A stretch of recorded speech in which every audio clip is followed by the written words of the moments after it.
زموږ په اسلامي او افغاني ټولنه کې ننګ، غیرت او ناموس زموږ تر ټولو مهم ارزښتونه دي. خو باید پوه سو چې ډیپ فیک د مصنوعي ځیرکتیا په ننني عصر کې دا ارزښتونه په مستقیم یا غیر مستقیم ډول ګواښوي. ډیپ فیک څه شي ده؟ ډیپ فیک په عامه اصطلاح ستاسو جعلي ویډیو جوړول چې ستاسو مخ او آواز وي. په افغانستان کې ډیپ فیک موږ ته کوم مشکلات رامنځته کولی شي؟ اول تر ټولو مهم چې ده د کورنیو عزت ته ګواښ کول دي. مثال په ډول د یوې پاکې افغانې خور مخ په یو بې حجابه یا په کوم نامناسب ځای کې او بې حیا ویډیو کې لګول. په یو داسې ټولنه کې چې عزت زموږ د مهمو ارزښتونو څخه ده، دا کار د یوې کورنۍ د تباهي او دښمنۍ سبب کیږي.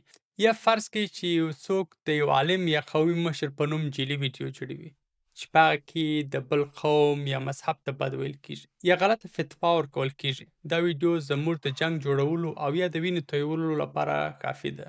یا نن سبا زموږ د وطن په اساسو حالاتو کې زموږ احساسات د دښمن لپاره یو وسله ده. هغوی د درواغجنو ویډیوګانو له لارې زموږ فکر کنټرولوي او موږ په خپل منځ کې سره په جنګ جنجال اچوي او بې اتفاقي رامنځته کوي. د افغانانو لپاره دا ولې خطرناکه ده؟ یو خو دا چې زموږ د ټکنالوژي اړوند عامه پوهاوي کمه ده، او بل زموږ ډیجیټل پوهه سطحه ډېره ټیټه ده. ډېر خلک لا هم باور لري چې هر څه په ویډیو کې ښکاري همغه حقیقت دی.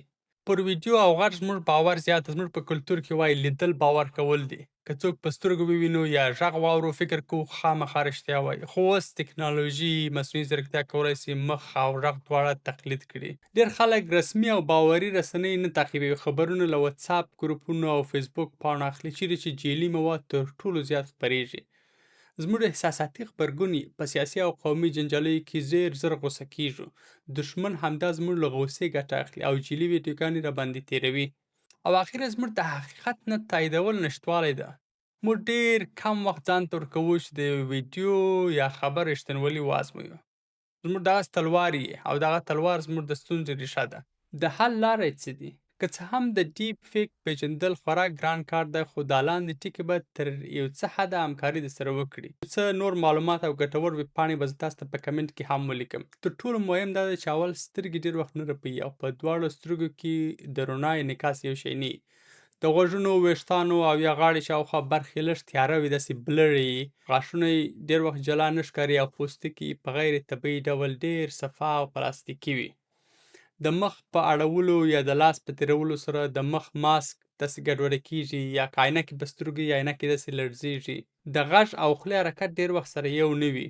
د ویښتانو او ږیرې د څنډې داسې تاریکه وي او له پوستکي سره طبیعي نه لګیږي. تر ټولو مهم دا ده چې تاسې باید سرچینه وپلټئ. که دا ویډیو یوازې په واتساپ یا نامعلومه پاڼې کې وي او رسمي رسنیو کې نه وي خپره شوې، نو دا شکمنه ویډیو ده.